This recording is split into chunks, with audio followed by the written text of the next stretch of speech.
Membenci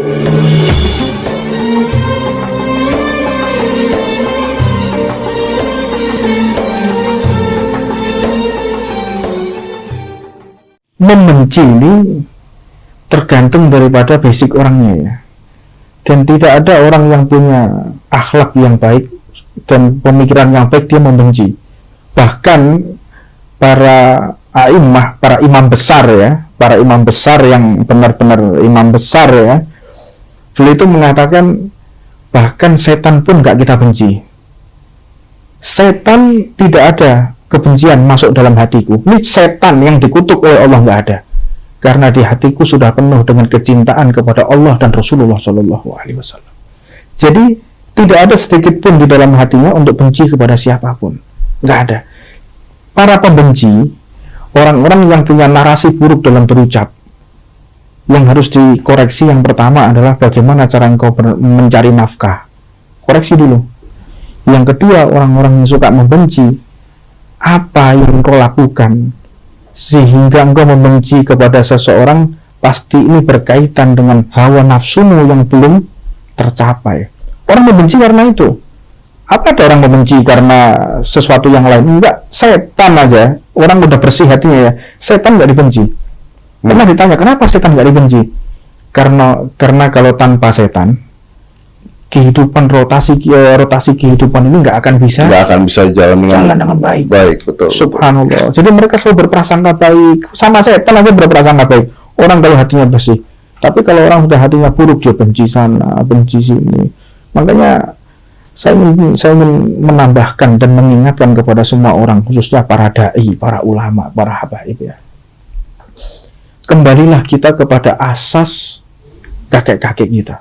Apa itu? Di antaranya Al-Habib Abu Bakar Al-Adni. Beliau itu ketika usia 6 tahun, beliau itu udah hafal Quran 6 tahun. Kemudian ketika usia 11 tahun, beliau diangkat menjadi mujtahid mutlak atau menjadi dewan fatwa imam besar Haramain Mekah dan Madinah. Ketika di usia 11 tahun itu dipanggil oleh ayahandanya, beliau adalah termasuk gurunya. Panggil, wahai putraku Abu Bakar, engkau 6 tahun hafal Quran, 7 tahun engkau menghafal 10.000 hadis, umur 10 tahun engkau menghafal ratusan ribu hadis, dan engkau sekarang menjadi pemimpin para ulama Makkah dan Madinah pada saat itu.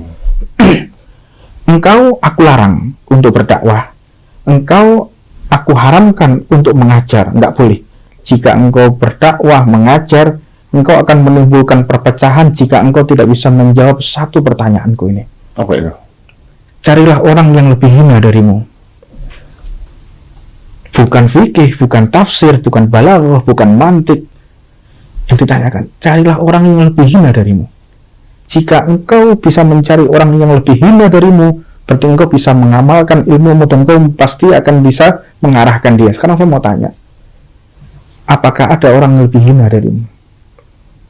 Cari subjek orang yang akan kau dakwai, siapa orangnya. Akhirnya beliau pun, baik wahai ayahanda, wahai guruku. Beliau keluar dari pondok pesantren ini, dilihat ada orang usia 50 tahun. Nah, ini nih orang usia 50 tahun lagi baca Quran, lagi belajar. Ini orang yang grade-nya di bawah saya lah. Ini harus saya dakwai. Akhirnya beliau mengatakan, enggak, dia lebih mulia dariku. Meskipun usianya 50 tahun, tapi dia masih semangat belajar. Enggak, bukan dia lebih mulia dari saya. Jangan lagi. Akhirnya beliau bertemu dengan orang yang sholat di samping kasir. Sholat. Nah, ini harus saya dakwah ini. Masa sholat sampai di samping kasir? Harus ke masjid dong. Masa inting duit. Nah, ini harus kita dakwain. Akhirnya dia mau semangat ke masjid. Katanya, enggak. Masih sholat dia? Dia masih sholat. Dan dia mencari rezeki di tempat yang halal. Kalau saya belum tentu saya akan mendapat rezeki seperti dia. Enggak, lebih mulia dia daripada aku. Akhirnya apa? Bertemu dengan orang yang lagi menteng minuman keras. Nah, ini mabuk ini. Kata beliau, enggak. Dia memang lagi menteng minuman keras. Tapi bisa jadi nanti malam dia mendapatkan hidayah, mendapatkan petunjuk, dia menjadi walinya Allah, dan aku yang disesatkan seperti dia. Gak ada yang tahu nasibnya kita ke depan seperti apa. Akhirnya beliau pun pulang dengan menangis, saya nggak bisa dakwah ini, nggak bisa ngamalkan ilmu, karena semua orang ini adalah baik. Dan pada akhirnya beliau pun mohon maaf, beliau bertemu dengan bangkainya anjing. Nah, saya mau amalkan ilmu saya di bangkainya anjing ini daripada saya nggak bisa mengamalkan kepada manusia. Sampai begitunya. Akhirnya beliau pun mengatakan, enggak, anjing memang sudah mati, dia najis menurut agama saya. Tapi yang namanya anjing tidak pernah melakukan maksiat kepada Allah. Benar juga. Sampai kayak begitu, mereka tuh yang punya ilmu yang benar-benar ilmunya membawa kepada kebaikan kepada siapapun.